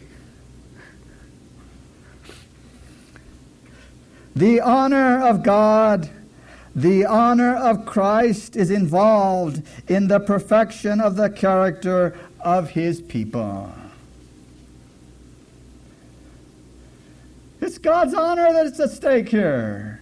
And He knows how to get to this. And He's trying to tell us.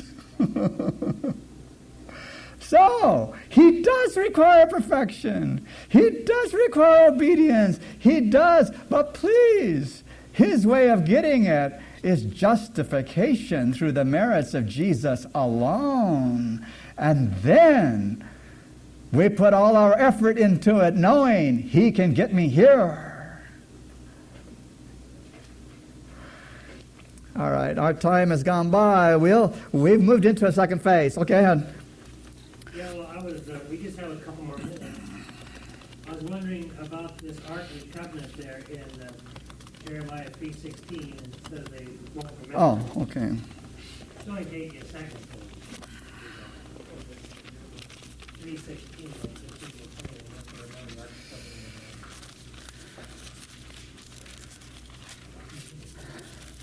Okay, Jeremiah 3:16, it shall come to pass when you be multiplied and increased in the land, in those days, saith the Lord, they shall say no more, the ark of the covenant of the Lord. Neither shall it come to mind, neither shall they remember it, neither shall they visit it, neither shall that be done anymore. This context here, first of all, the prophecies relating to Israel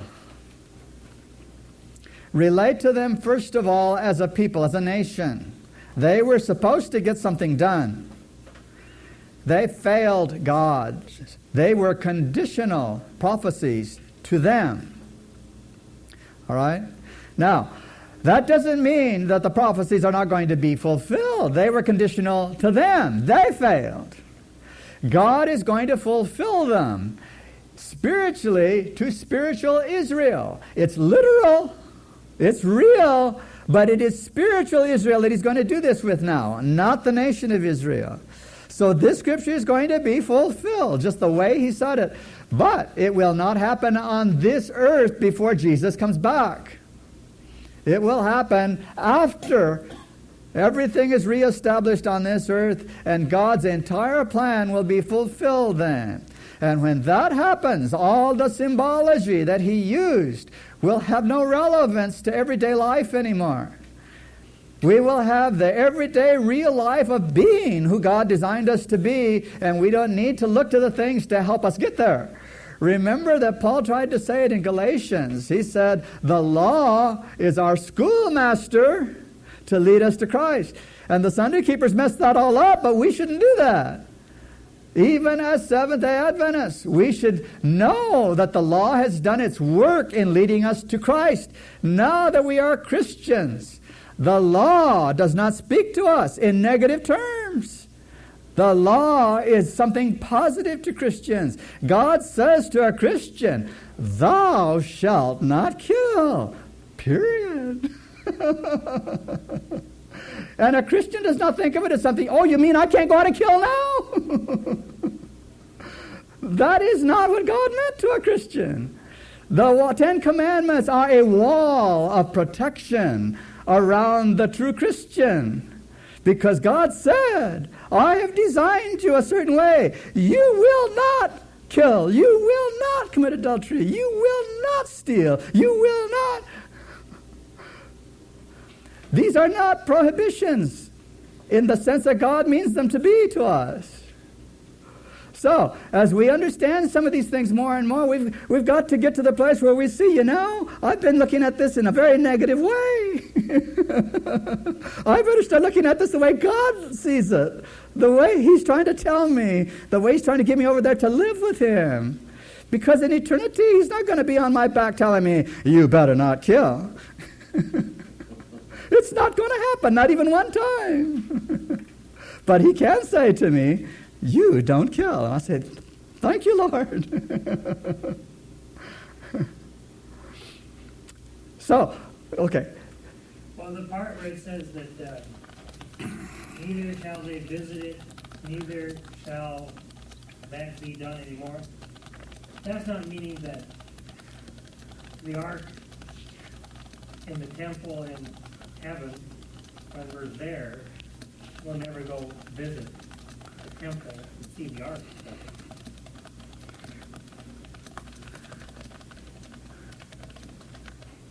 No. It's really talking about we're not looking at it as our means of salvation. It's what the Jews tended to do all the time. So, yeah. Okay. All right. I invite you had some good questions here. I invite your questions during the meetings as we continue to go through, because we want to start hitting now at the real practical side of all these things. I hope you recognize that all of us have learned to view God's Word a certain way, and it may not be just precisely the way He wants us to get it. We've got to open ourselves up to the possibility that even the way we hear Jesus' words when we read them is not the way He really said them. That He said them in an entirely different way. We don't always hear the tenderness in His voice. We hear Him sometimes cutting people down, and He didn't do that. We've got to read these words in a whole different way of hearing the voice of God. And we can help each other with this, because some of us will hear one thing and some of us another. So let's try to keep this going. All right, that's enough for this time. Next time we will try to read some statements from the Holy of Holies and see if we're picking up what God means by that. Okay.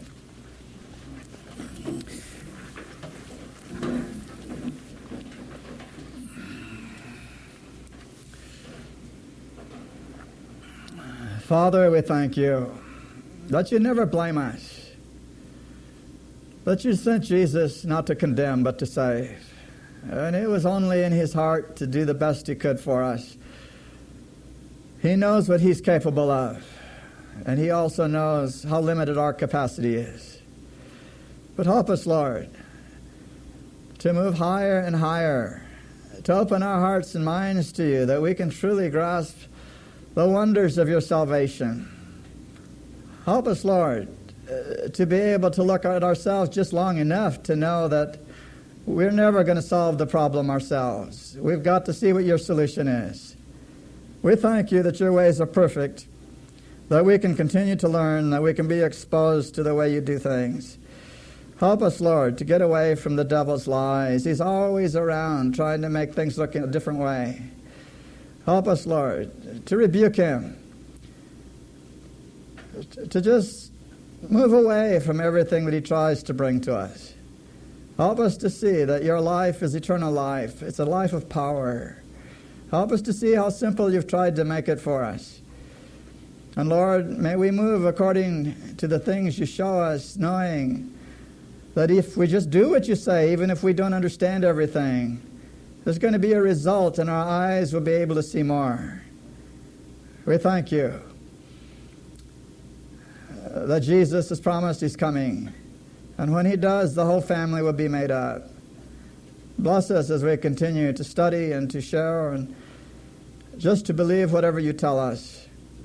We just pray that as we continue to go through these times together, that Your Spirit will speak to each one of us and bind us together. May we know that we're not just individuals, but somehow we're part of the same family, because the life of Jesus is in each one. We thank You again for Your long suffering. We thank You for Your mercies and for Your forgiveness.